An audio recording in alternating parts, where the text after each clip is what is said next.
जहाज में छेद होता है ना, जहाज डूबने को रहता है तो सबसे पहले चूहे भागते हैं, तो चूहे भागने शुरू हो गए। अब मोदी जी तो आज कहे, मैं सुना हूँ थोड़ा सा कि मोदी जी मैं बचपन में ही ना झोला लेके निकल गया था।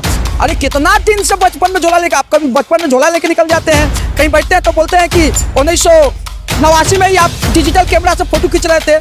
आप गरीब भी हैं, चाय भी बेचते हैं, उसके बाद से बाहर भी जाते हैं, क्या क्या किए हुए पता नहीं चलता। खुद मणिपुर इसी देश का है, तो मणिपुर में जब हमारी दो बेटियों को, दो माओ को नंगा करके इनके लोग सड़कों पे घुमा रहे थे मई महीना में, उसके बाद मोदी जी का वो परिवार नहीं है।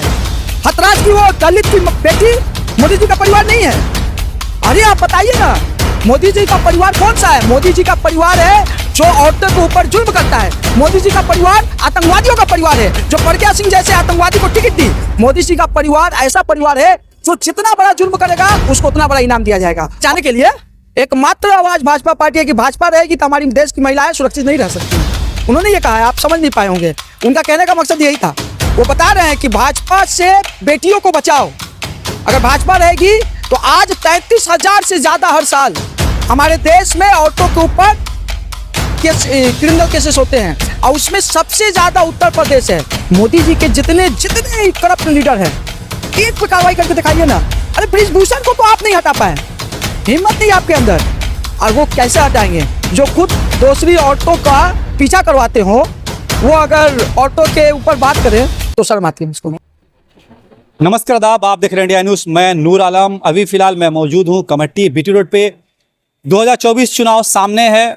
एक तरफ 10 मार्च को ममता बनर्जी तृणमूल सरकार ब्रिगेड की तैयारी कर रही है, दूसरी तरफ मोदी ने आज 12:60 पे जब भाषण दिया तो तृणमूल सरकार और ममता बनर्जी पर जमकर हमले बोले, तीखे निशाने साधे, कई एक इल्जामात लगाए। आइए इन सारे मुद्दे पे बात कर लेते हैं पार्षद अफजल खान के साथ, उनका क्या कहना है इन बातों को लेकर। अफजल खान साहब, मोदी ने कहा है कि तृणमूल सरकार में, ममता के सरकार में महिलाएं सुरक्षित नहीं है, इसको लेकर क्या कहिए? मोदी जी ब्रिजभूषण का नाम शायद भूल गए, कुल चिन्मय स्वामी का नाम भूल गए। अभी पूरे हिंदुस्तान में वाहिद पार्टी है बीजेपी जिसमें रेपिस्ट, क्रिमिनल, उनको जब वो लोग किसी हमारी माँ बहन के साथ गलत करके आते तो उनको मालाएं दी जाती है, माला के साथ उनका स्वागत किया जाता है। ऐसे पार्टी के मुखिया अगर बंगाल में आके, जो कि सेफेस्ट सिटी कलकत्ता है, सबसे क्रिमिनल रिकॉर्ड जो इनका, मेरा हम लोग का नहीं है, एनसीआरबी का रिपोर्ट है, इनके सेंट्रल गवर्नमेंट। संदेश खाली का आने से पहले का मामला है, संदेश खाली आने के बाद बोल रहे हैं कि सेफ नहीं है और कल्प्रिट को बचाने की कोशिश कर रही है ममता बनर्जी। कल्प्रिट सभी अभी जेल में है, सभी जेल में है। हमारी हुकूमत अगर किसी के ऊपर इल्जाम लगता है, और एक वो जो नाटक था वो तो नाटक है। अरे चेहरे पे कपड़ा लगा लगा के कहाँ से कौन गया है ये किसको पता है। और बाकी जो जमीन वगैरह का मसला था, बाकी जो मसला था, हमारी हुकूमत 1 महीने के अंदर डीएम को बेचकर, तमाम लोगों को बेचकर उनका जमीन वापस कर रहा है। मोदी जी के जितने करप्ट लीडर हैं, एक पे कार्रवाई करके दिखाइए ना। अरे ब्रिजभूषण को तो आप नहीं हटा पाए, हिम्मत नहीं आपके अंदर, और वो कैसे हटाएंगे जो खुद दूसरी औरतों का पीछा करवाते हो। वो अगर औरतों के ऊपर बात करें तो शर्म आती है मुझको। उन्होंने कहा है कि देश की औरतों की, महिलाओं की एकमात्र आवाज भाजपा पार्टी है, बीजेपी पार्टी। हाँ, उनसे बचाने के लिए एकमात्र आवाज भाजपा पार्टी है कि भाजपा रहेगी तो हमारी देश की महिलाएं सुरक्षित नहीं रह सकती हैं। उन्होंने ये कहा है, आप समझ नहीं पाए होंगे, उनका कहने का मकसद यही था। वो बता रहे हैं कि भाजपा से बेटियों को बचाओ। अगर भाजपा रहेगी तो आज 33,000 से ज्यादा हर साल हमारे देश में औरतों के ऊपर क्रिमिनल केसेस होते हैं, और उसमें सबसे ज्यादा उत्तर प्रदेश है, जहां मोदी और योगी जी दोनों हैं। और उसके बाद से जहां जहां पर उत्तर प्रदेश हो, उत्तराखंड चले जाइए, मध्य प्रदेश, सबसे ज्यादा दलितों के ऊपर, सबसे ज्यादा दबे कुचले के ऊपर, सबसे ज्यादा आदिवासियों के ऊपर, सबसे ज्यादा औरतों के ऊपर, सबसे ज्यादा अगर कहीं पे कोई जुल्म होता है तो मध्य प्रदेश और उत्तर प्रदेश में, दोनों जगह पे किसका है? डबल इंजन की सरकार है। 2 साल के बाद तो आए हैं, 21 में बंगाल के लोगों ने उनको यहाँ पे हमारी सीएम को जब दीदी और दीदी बोले थे और बंगाल की औरतों के ऊपर, अरे पवन सिंह को ये टिकट देते हैं। पवन सिंह का गाना जाके सुनिए, आसनसोल के टिकट दिए थे, बेचारे भाग खड़े हुए हैं। और ऐसे लोग संदेश खाली में ऐसा कुछ नहीं हुआ जिस तरह मीडिया दिखा रहा है पूरे। आप हथरास की बात क्यों नहीं करते हैं? आप जम्मू में उस 8 साल की बच्ची की बात क्यों नहीं करते हैं जिसको मंदिर में ले जाकर रेप किया गया? उसके बाद से बीजेपी के लोग उसके पक्ष में जुलूस निकालते हैं। आप ये टेनी को आपने दे दिया फिर से, जो किसानों को ऊपर उसका बेटा रमेश बिदोरी को दूर रखा है। रमेश बिदोरी तो ऐसे ही दूर होने वाले थे। दिल्ली में असल में ये 7 के 7 जो उनका एमपी थे उन्होंने कोई काम ही नहीं किया। गंभीर जी बोल रहे हैं कि हम बहुत गंभीर हो चुके हैं क्रिकेट के मामले में। 5 साल पहले क्यों नहीं गंभीर हो गए भाई क्रिकेट के मामले में? अभी असल में ये सब हारने के डर से, जब जहाज में छेद होता है ना, जहाज डूबने को रहता है तो सबसे पहले चूहे भागते हैं, तो चूहे भागने शुरू हो गए। अब मोदी जी तो आज कहे, मैं सुना हूँ थोड़ा सा कि मोदी जी मैं बचपन में ही ना झोला लेके निकल गया था। अरे कितना दिन से बचपन में झोला लेके, आप कभी बचपन में झोला लेके निकल जाते हैं, कहीं बैठते हैं तो बोलते हैं कि 1989 में ही आप डिजिटल कैमरा से फोटो खींच रहे थे।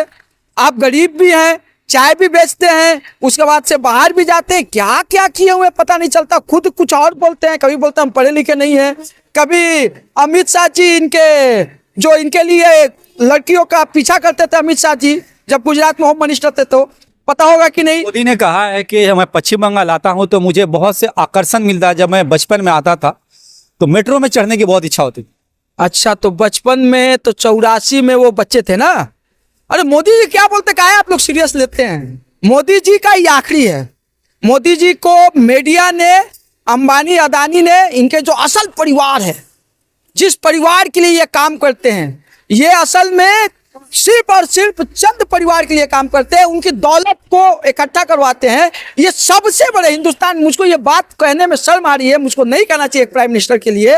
एक ये प्राइम मिनिस्टर नहीं है, अंबानी अदानी के ये दलाल हैं, उनका पैसा कमाने के। आप अंबानी अडानी बोल रहे हैं, मोदी जी कह रहे हैं कि पूरा 130 करोड़ जो अवाम है ये मेरा परिवार है। आज स्टेज से उन्होंने कहा कि स्टेज पे इस स्टेज की महिलाएं, पूरी देश की महिलाएं, माँ बहनें, सारा मेरा परिवार है। आप अडानी अंबानी को लेकर कह रहे हैं। मणिपुर इसी देश का है। तो मणिपुर में जब हमारी 2 बेटियों को, 2 माओं को नंगा करके इनके लोग सड़कों पे नचा घुमा रहे थे मई महीना में, उसके बाद मोदी जी का वो परिवार नहीं है।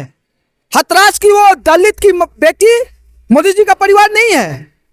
अरे आप बताइए ना, मोदी जी का परिवार कौन सा है? मोदी जी का परिवार है जो औरतों के ऊपर जुल्म करता है। मोदी जी का परिवार आतंकवादियों का परिवार है, जो प्रज्ञा सिंह जैसे आतंकवादी को टिकट दी। मोदी जी का परिवार ऐसा परिवार है जो जितना बड़ा जुल्म करेगा उसको उतना बड़ा इनाम दिया जाएगा। और ये सिर्फ और सिर्फ देश में इनका जितने बड़े लीडर हैं, देश में नफरत की राजनीति करके देश को बांटने की राजनीति के अलावा इनको कुछ नहीं आता। इस बार उन्होंने कहा है कि अब की बार 400 पार, इसको लेके क्या कहिएगा? अरे यहाँ आए थे 2021 में, बंगाल में बोले तो अब की बार 200 पार, तो कितना हुआ था? 77। तो 200 में 77 जोड़िएगा तो 3 गुना कम, तो 400 का 3 गुना कम कर लीजिए। हमको लग रहा है 150 पार नहीं होगा, 150 पार नहीं होगा। अब मोदी जी को मैं कह दूं कि मोदी जी आप पहले जाके यूपी बिहार संभालिए। बिहार में आप देखिए, एक 32-34 साल का नौजवान आपके चाचा को और आपके गठबंधन को धूल चटा रहा है। महाराष्ट्र में जहां इन्होंने पिछले बार 41 सीट लिया था, वहां पे इनको 20 सीट भी नहीं मिलेगा। यूपी में जहां पे इन्होंने पिछले बार 65 सीट लिया था, इस बार 40 के नीचे आ रहे हैं। कहां से 400 पार होगा? इस बार मध्य प्रदेश, गुजरात और ये राजस्थान, जहां पे ये एक तरफा जीतते थे 100% के स्ट्राइक रेट से, मध्य प्रदेश में इनकी हालत ये हुई है कि इनको अब शिवराज सिंह चौहान को उतारना पड़ रहा है। ऐसे एमएलए को अपने उतारना पड़ेंगे, पास कैंडिडेट नहीं है। राज्यसभा के मेंबर हैं सिंधिया जी, उनको गुना से उतारा जा रहा है। असल में क्या है, इनके जो लीडर हैं अब ये टिकट लेना नहीं चाहते। मालूम है इनको कितने दिन बेवकूफ बनाइएगा? 5 साल बेवकूफ बनाया। पिछले बार पुलवामा के नाम पे आपने वोट ले लिया, शहीदों के नाम पर। आज तक 5 साल हो गया। पुलवामा में वो 350 किलो ये RDX आया कहाँ से, वो आज तक पता नहीं चला। सतपाल मलिक जी उस वक्त के ये थे, वो जब पोल खोल रहे हैं तो उनके ऊपर EDI CBI भेजा जा रहा है। मैं कहना चाह रहा हूं बंगाल में मोदी जी आप आ रहे हैं घूमने, आइए। 2 साल पहले भी आए थे आप, अभी 2 साल इलेक्शन जब आता है तो आप आते हैं, आप आइए, खुशी खुशी आइए, कुछ मीटिंग मिचिल कीजिए, आपका चुटकिला जोक जो बोलते हैं, बचपन की कहानी सुनाते हैं, सुनाइए, लेकिन आपको इस बार एक सीट भी बंगाल से नहीं मिलेगा। बीजेपी सरकार के पास बहुत सारे मुद्दे हैं। राम मंदिर का मसला है, उसने हल किया है, डेवलपमेंट का काम किया है। आज ही मेट्रो रेलवे का उद्घाटन किया पश्चिम बंगाल में, पहला जमीन के अंदर मेट्रो चलने वाली है, उसका उद्घाटन हुआ। इसके साथ साथ कई एक स्टेट का मेट्रो रेलवे का उद्घाटन किया मोदी जी ने, तो कई एक डेवलपमेंट का काम किया। सबसे बड़ा जो राम मंदिर का मसला सदियों से चला आ रहा था उसको सॉल्व किया है। बीजेपी का कहना है, मोदी जी ने कहा है कि ट्रिपल तलाक का जो मामला था उसको खत्म किया। मोदी ने जिस बात की गारंटी दी है उस गारंटी को पूरा किया है। इस मुद्दे को लेकर के सरकार इस बार चुनाव लड़ेगी। मोदी का गारंटी का मतलब झूठा जुमला। और पहली बात तो मैं बोल दूं कि आपने मेट्रो की बात कही है, शायद आप बंगाल के हैं, अगर बाहर के लोग होते तो आपको जानकारी कम होती। 2009 में जब ममता बनर्जी रेलवे मिनिस्टर बनी थी उसी वक्त का प्लान है, एक नया प्लान। 2014 के बाद एक नया स्कीम अगर बंगाल में मेट्रो का आया होगा तो आज से मैं राजनीति छोड़ दूंगा। सब वो प्रोग्राम पहले से चालू थे, ऑलरेडी फंड हो गया था। ये उद्घाटन करने काम करने में टाइम लगता है, ये उद्घाटन ये इनको सिर्फ दूसरे के कामों का उद्घाटन करने आता है। अब भाई आप बोले राम मंदिर की बात, तो राम मंदिर सुप्रीम कोर्ट के ऑर्डर पे बना है, किसी पार्टी और किसी ने नहीं बनाया है। इन्होंने राम मंदिर को अभी पूरा राम मंदिर बना नहीं, अभी 2 साल लगेगा। राम मंदिर ट्रस्ट के सेक्रेटरी बोल रहे 2 साल लगेगा।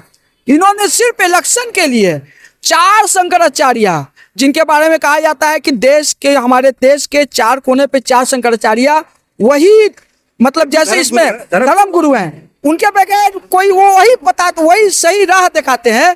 चारों शंकराचार्य ने उद्घाटन में वो नहीं कहते, क्योंकि इन्होंने राम मंदिर के प्रोग्राम को, राम जी को ये अपने पॉलिटिकल फायदा के लिए आधे अधूरे मंदिर का इन्होंने उद्घाटन किया है। यही वजह है कि आप देखिएगा, रिपोर्ट जाके देखिए, अभी हमारे जो श्रद्धालु भाई हैं वो भी नहीं जा पा रहे, ज्यादा इसलिए नहीं जा पा रहे क्योंकि मंदिर अभी पूरी तैयार हुई नहीं है।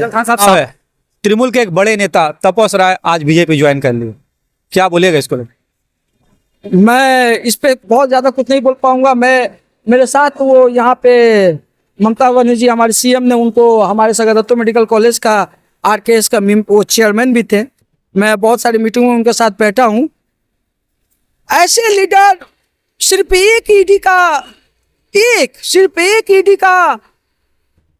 एक मतलब कि आपके घर पे रेट क्या पड़ा, अब बीजेपी का दामन थाम लिए, हमें फक्र होता है। और हम आज मेरा सर और फक्र से ऊंचा हो गया कि हम कमरहट्टी में रहते हैं, एक ऐसे इलाके में रहते हैं जहां का एमएलए हमारा मदन मित्रा है, जो 22 महीना तक जिसको जबरदस्ती बगैर कसूर का, बगैर सबूत का जेल में रख के उनको कहा गया कि आप नाम लीजिए ममता बनर्जी का, आप नाम लीजिए अभिषेक बनर्जी का, उन्होंने अपना सर नहीं झुकाया। 22 महीने जेल में रहने के बाद भी आज वो मंत्री नहीं है, आज वो किसी बड़े पोस्ट पे नहीं है, फिर भी इस पार्टी में सर उठाकर और फक्र के साथ मैं कहता हूं कि मदन मित्रा मेरा ऐसा लीडर है जो किसी ईडी सीबीआई के दबाव में नहीं आता है। और तृणमूल का सच्चा और पक्का अगर कोई लीडर है, सिपाही है, तो मदन मित्रा है। तापस राय जैसे लोग जिनको सब कुछ मिला, वो अभी प्रेसिडेंट है हमारे जिला के, इससे पहले नॉर्थ जिला का प्रेसिडेंट थे, वो हमारे डिप्टी चीफ व्हिप है। अरे क्या चाहिए और सब आप ही लीजिएगा। सिर्फ और सिर्फ एमपी का टिकट लेने के लिए हो गए हुए हैं। और जहां से उठेंगे आप, अगर वो दमदम से उठे तो दमदम में उनका हम लोग जमानत जब्त कर दिया जाएगा। अकेले आ रही है कि नॉर्थ कोलकाता से उठेंगे? नॉर्थ कोलकाता से उठे तो अच्छी बात है, अगर दमदम से उठे तो उनका हम लोग जमानत जब्त कर दिया जाएगा, क्योंकि उन्होंने गद्दारी किया है। एक हालत, अरे उनको तो हम लोग बहुत नाम सुने थे, हम तो नाम सुने थे कि व्हाइट कलर लीडर हैं, क्या है, कौन सा डर? शुभेंदु अधिकारी वाला डर, हेमंत कुमार बिश्वा वाला डर, कौन सा डर आपको? क्या अजीत भुजबल वाला डर, अजीत पवार वाला डर, कौन सा डर आपको वहां पे लेके गया है? इसका मतलब कि दाल में कुछ काला है, इसीलिए आप गए हुए हैं। ये मैं भी, मुझको भी बहुत तकलीफ हुआ है, क्योंकि मैं साथ में कुछ थोड़ा सा ही हो मैं काम किया हूँ, मुझको बहुत हैरत भी हुआ। और मुझको ये उम्मीद नहीं था कि एक इतने बड़े स्टेचर के एक लीडर इतना छोटा सा दबाव में, अरे हमारे यूथ आइकॉन अभिषेक बनर्जी को, उनके वाइफ को तंग किया जा रहा है, लेकिन वो सर नहीं झुका रहे हैं। हमारे पैसा को रोक दिया गया, आवास योजना का पैसा को रोक दिया गया। 50 लाख से ज्यादा मजदूरों का पैसा हमारी स्टेट गवर्नमेंट दे रही है, 11 लाख घर का पैसा भी देगी।